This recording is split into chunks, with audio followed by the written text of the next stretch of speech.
So, neben mir steht Nick und Nick hat gleich 2 Roller mit zur Custom Show gebracht und 2 Roller, die ich beide unbedingt vorstellen wollte.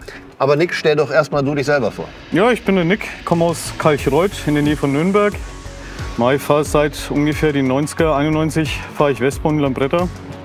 Und ja, ist ein altes Hobby seitdem. Seitdem genieße ich das und pflege das. Okay, und ich mag die beiden wahnsinnig hier. Ne? Den kenne ich schon länger von dir, den Martini Racer. Und den kenne ich noch viel länger, aber kommen wir dazu später. Fangen wir mit dem Martini Racer an. Wann hast du den gebaut? Der wurde damals 99 auf 2000 wurde der aufgebaut. Ursprünglich mal mit einem Jockey, Joachim Müller, Jockeys Boxenstopp. Der hat mich damals tatkräftig unterstützt und das Ganze mit hochgezogen. Aus der Garage damals noch heraus. Okay. Super feiner Kerl. Und dann musste ich sie leider 2003 verkaufen. Da habe ich dann leider Geld für die erste GmbH gebraucht. Ah, okay. Und habe aber immer wieder nachgeheult, habe immer wieder geschaut, wo sie eventuell abgeblieben ist und habe sie dann tatsächlich 2015 durch einen Zufall wiedergefunden. Derjenige, der sie in Österreich hatte, wollte sie ursprünglich nicht hergeben, weil sie im Büro stand. Okay. Ist sie nicht gefahren, aber wollte sie auch nicht hergeben. Ja, und dann habe ich ihn halt ein paar Jahre betüdelt und dann hat er sie irgendwann hergegeben. Aber sehr schön, sehr schön. Also auch hier bis so Details hier, das Lampenschirmchen, was ihr hier in den Lenkkopf modelliert habt.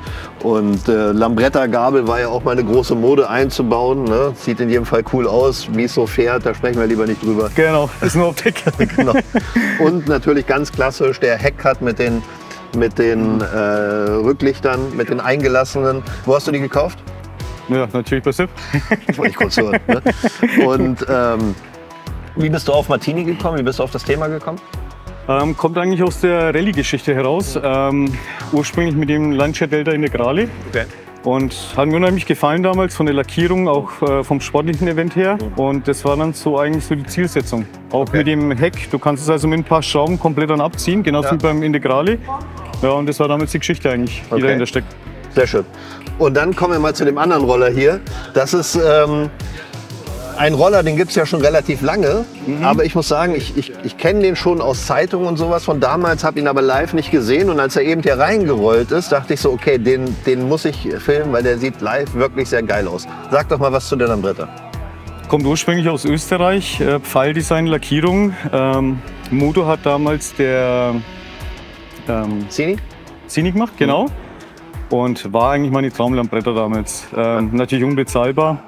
Und als ich sie im Netz dann letztendlich gesehen habe, dass sie zum Verkauf steht und es eine Person war, die damit nicht wirklich was anfangen konnte, habe ich halt zugeschlagen. Und jetzt vielen Dank hiermit auch an Markus Dicke. Ja, der hat dir geholfen Der hat mir bei beiden Projekten geholfen, genau. Und einen brutal lieben Dank, weil ohne ihn wäre das nicht möglich gewesen.